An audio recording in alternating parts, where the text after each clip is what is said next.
بیننده های خوب و نازنین یوتیوب چینل هنرهای دستی نیلیا، سلام با شما، خوش آمدین به ویدئوی جدید من. در این ویدیو میخوایم یک دیزاین بسیار زیبای خامه که به شما بدوزم برعکس ویدیوی قبلی که یک دیزاین یا نمونه بسیار آسان و ظریف به شما دوخته بودم و پیشنهاد میکنم به دوستایی که ندیدن ویدیوی قبلی مرا ببینن، حتما خوششون میاد. بسیار یک دیزاین مقبول است و در اینجا ما 4 تار بالای سوزن گرفتیم.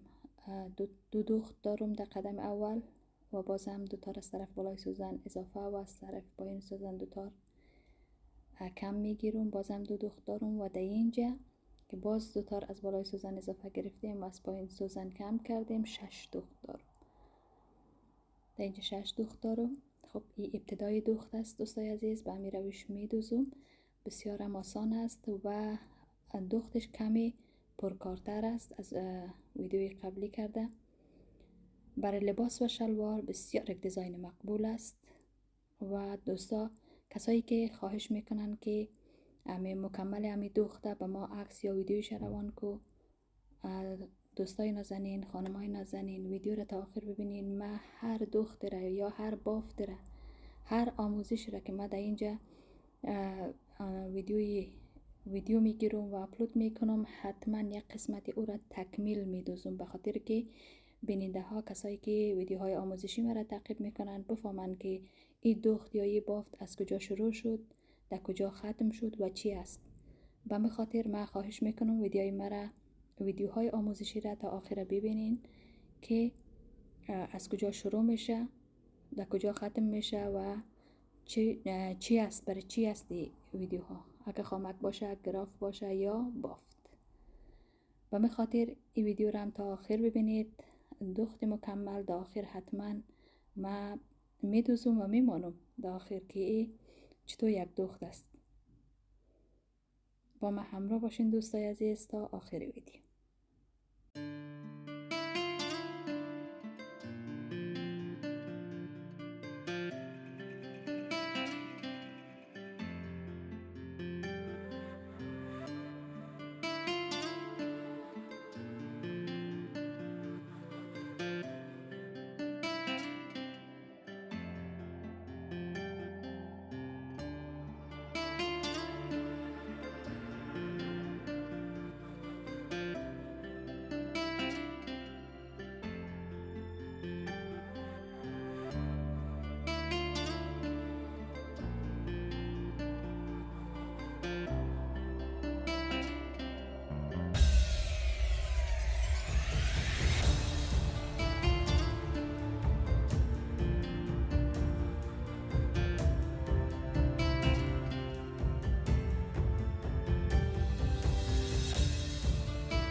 خانمای نازنین، ایم دوخت کامل. اما قسمی که من کل ویدیوهایی که البته آموزشی است و کسایی که از من پرسان میکنن که دوخت کاملش یا بافت کاملش. دوستای عزیز، ویدیوهای آموزشی مرا تا آخر ببینین. قسمت کامل همو دوخته حتما میبینید آخر ویدیو. این دوختم اما قسمی که در اول ویدیو گفتم برای یخن، یعنی مکمل برای لباس و شلوار، بسیار یک دیزاین مقبول و مناسب است. یک دیزاینی که سر تکه هم بدوزین پاک و ظریف میآید و سر جالب بدوزین. منتظر ویدیوهای بعدی ما باشین، ویدیوهای آموزشی. این ویدیوی مرا لایک کنید و چینل مرا سابسکرایب. خدا حافظ.